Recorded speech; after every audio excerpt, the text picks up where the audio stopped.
What is going on, everybody? I am the FDGURU, bringing to you guys a Thursday NBA edition of my DFS podcast. Last night, the hybrid lineup cashed in. Cash team hit in cash games. Overall, we can do better, though. We have been running pretty well all week, so let's continue to have a nice night tonight. We have another nice 3-game after-hour slate as well. I'll have that on my Dub Club later. You can sign up through the link below this video. Main slate, obviously, will be on my website as always. I'm going to be giving 5 plays in this video as I usually do, one for each position, using FanDuel salaries.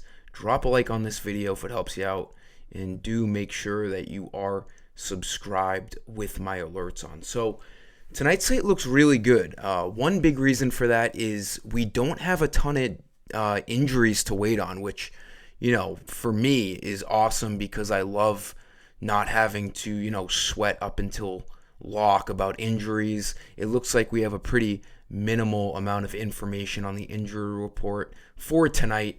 The biggest thing being Victor Wembanyama being out for the Spurs and Karl Anthony Towns suffering a torn meniscus. He's going to be out for, the foreseeable future. So we have some values. Really liking this slate. The only questionable guy as of right now, or maybe there's two. We have Jaylen Brown in that 10 o'clock game against the Nuggets, questionable. I don't think that makes too big of a difference for the Celtics. Usually you need 2 guys out for that Celtics team for them to really, pop on paper. But the other one is pretty important. Lonnie Walker is questionable, and this is kind of a big deal because he's slated, if he does play, projected to start and see a ton of minutes for the reasons being Cam Thomas being out, or Cameron Johnson being out. Cam Thomas is also out, but he's been out. Ben Simmons out for the year. We got news on that earlier. But Cameron Johnson being out tonight really opens up things for a guy like Lonnie Walker. So this is something we want to keep an eye out on. Again, first game of the slate, so we'll know that news before lock. He could end up being a good value play. He's starting to get some run off the bench. 29 minutes was the direct benefiting guy with Cam Johnson getting hurt last game. We'll have to see what shapes out over in Brooklyn, but they're going to be very thin tonight. Speaking of Brooklyn, let's go right into our point guard play. Dennis Schroeder looks like a great play tonight. Even at 6,600, the matchup is ideal at Detroit. The Nets are bad. They're shorthanded, so we don't have to worry about any sort of blowout against the Pistons. Like I said, the matchup's great. The Pistons' defense is bad. There should be a decent amount of points in this game. I actually just took his over on Prize Picks of 30 fantasy score. I think that's too low. Right now he's projected for like almost 33 fantasy points. So I like that 30 flat number on Prize Picks. I sent that play in my Discord, but 6,600 needs about 33 to hit value. That's what he's projected for. I think he has a higher ceiling of around 40 tonight.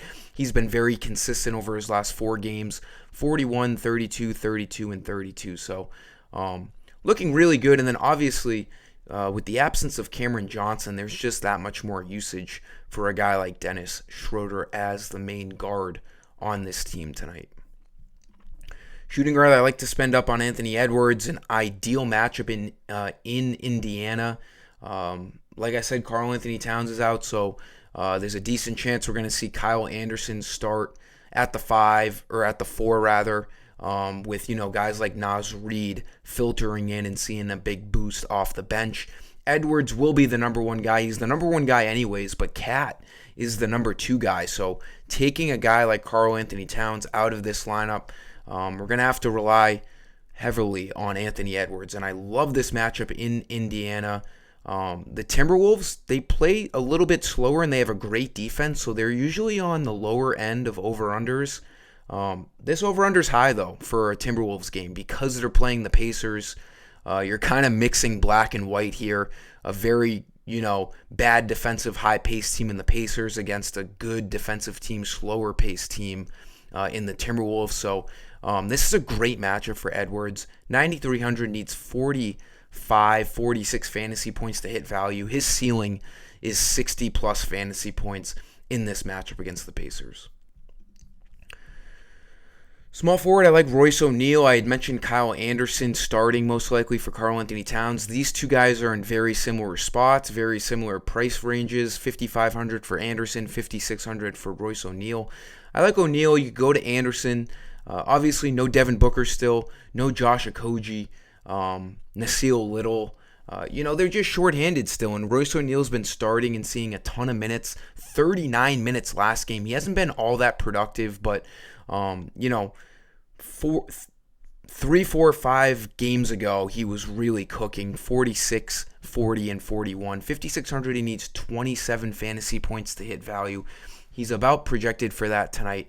Really, really good matchup against the Raptors. A bit of a blowout concern. I think they're 10-point favorites at home, so it's a good matchup, though. Small forward, power forward eligibility. I like Royce O'Neal. He's in the very same boat as Kyle Anderson tonight. And then power forward, another chalky play. Hopefully this game can stay somewhat close. Going back to Kelly Olynyk, even at 6,500, projected out for 35 fantasy points. He needs just 32 to hit value. Crushed, playing 28 minutes, and they got blown out by the Pelicans. So if this game stays remotely close, I think Kelly Olynyk could play over 30 minutes. And obviously with no Jakob Poeltl and Scotty Barnes, Olynyk is going to be the guy for the Raptors. Just an easy play here tonight, even at 6,500. He's going to have to get above 7,000 before I start to fade Kelly O. And then for center, maybe more of a GPP play because he's pretty expensive. Definitely cheaper over on DraftKings. Rudy Gobert, 8,600. He's been cooking as of late, and with no Karl-Anthony Towns, it obviously looks better for Rudy.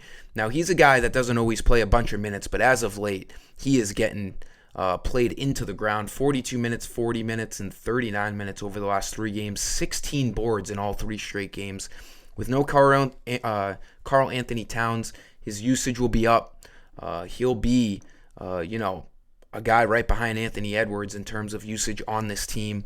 Again, he's been playing really well. His block numbers have been fantastic over the last 5 games. Needs 42 fantasy points to hit value. He's hit that in 4 out of his last 5 games.